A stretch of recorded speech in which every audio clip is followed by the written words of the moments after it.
If you feel guilty for making more money or getting that Porsche, right? Or even visualizing or wanting and desiring a Porsche, then you've been lied to. You've been lied to in spirituality and religion that having these things or wanting these things is bad. And I shall feel guilt and shame around wanting these things. This is the narrative that's being spun, and that I'm greedy. You know what? I'm greedy. I'm asking for too much. I feel bad about asking God or requesting and manifesting from God that I want to have this thing. There's people in the world that, are suffering right now. Why should I be able to get a Porsche and they can't get a Porsche or have more money or have more success? And so this is the internal dialogue, the narrative that's going on. And this is the character that's being played out. The character that says, I can't do this, I can't have this, I can't be this, that I become a bad person if I achieve more success. Just notice now, who is the one that is saying this about having a Porsche, having more money, shifting your reality, traveling the world, living in another country, the guilt and shame that you might even feel from moving into another country because you're leaving your family behind and stuff like this. Where is that coming from?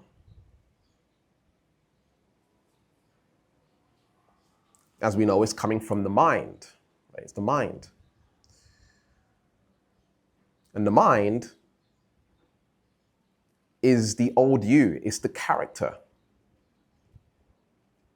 It's the character that you are listening to, engaging in, identifying with.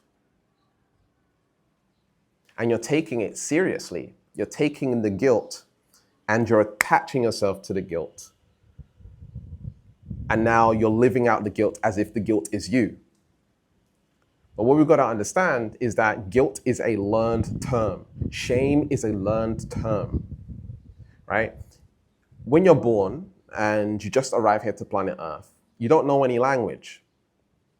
You have no idea what guilt and shame is.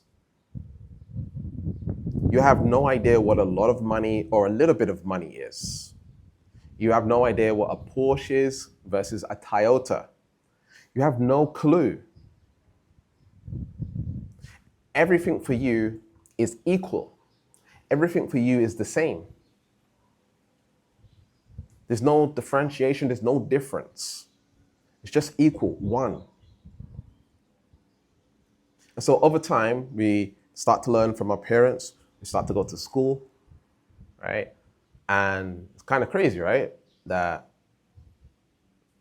we get this education, we start to learn language, we start to learn how to communicate, we start to learn how to interact. We start learning this is the color red, this is the color yellow, this is the sky, this is the moon, this is the land, this is the ocean, this is an elephant, this is a giraffe. This is happiness, this is sadness, this is joy, this is shame, this is guilt, this is anger. And so when an energy arises within the body, we label it, we categorize it, and we say that is guilt.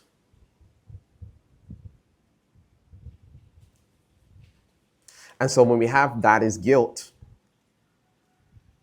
we lodge the emotion, we lodge the feeling into a box, into a category.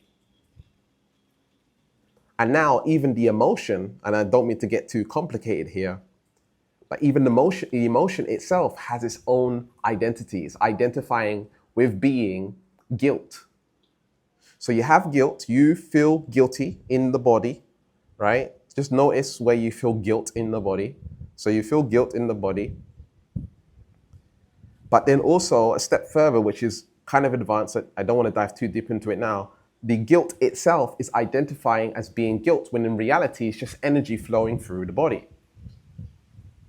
So you want to ask yourself, who is the one that can see guilt? Who is the one that can see this energy? Who is the one that is aware? Who is the one that is observing guilt in the body? And can that observer feel pain? Can that observer be touched? Can that observer be destroyed? Is that observer lack or infinite? Just notice that.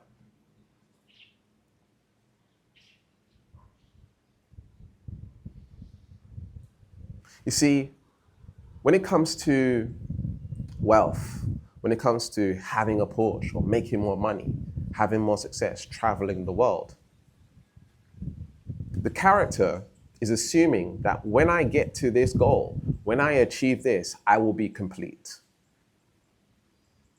I will feel whole. I will feel more safe. I will feel more secure, right? But the truth is, all of that is a lie, because that is the character. The character can never be complete. The character can never be whole. The character can never be true love. You know, they tell you to love yourself. You can't love yourself completely, because that is the character. Right? You're working with thoughts and limitation. Thoughts are always going to be limitation. It's always going to be the character. However, when we step into awareness, when we rest in presence, when we practice presence, we will realize that that is complete and that is who you are, because when you was born, that was who you was, until you started identifying with thoughts. So there's no completion in becoming wealthy. This is why wealthy people seek more wealth. And once they're wealthy and they have all the choices and have all the options, they seek something else. One or two things. They either seek to help more people or they seek more power. And the latter can oftentimes be very destructive. And so I think internally you know that money can have a huge influence over how people treat you, how you operate in the world, how you're able to support and help people. It's going to bring up new insecurities about yourself, new doubts, new fears. How am I going to handle that money? Where should I invest it? Right. You see, we know that money doesn't replace problems. Well, it replaces some problems. It makes it easier to flow through life, but you still have challenges, right? I like to say you go from having low quality problems to having high quality problems. But we still have problems, right? We still have these challenges that we need to deal with in life. But all of this, all of these problems, all of these challenges, all these money ideas and money blocks, and I need to release my money blocks and remove my money blocks, and I need to become more wealthy, and all of this stuff is implying that you are not wealthy already.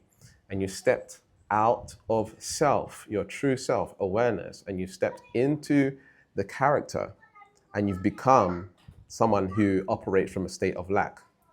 The character is always going to operate from lack. And so as soon as you notice it, you come back to awareness. Use it as a trigger. Use it as an invitation to come back to self.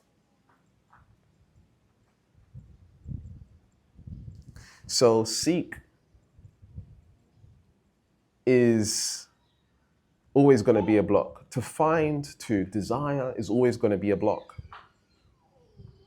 You are that which you are wanting.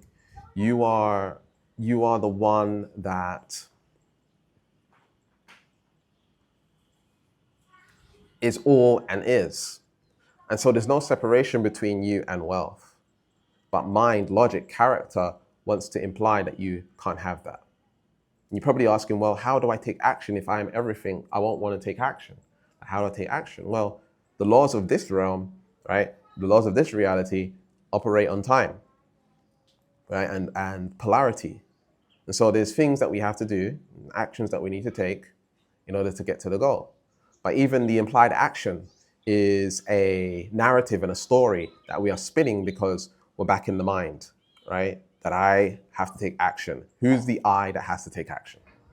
Who's the me that has to take action? Right?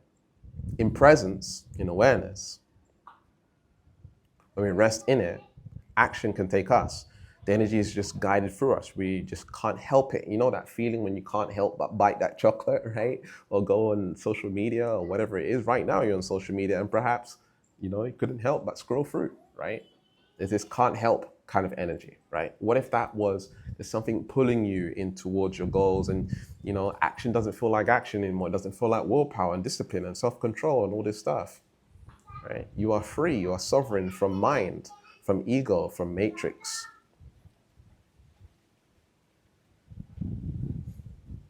So if you want to continue practicing presence, check out the link in my description.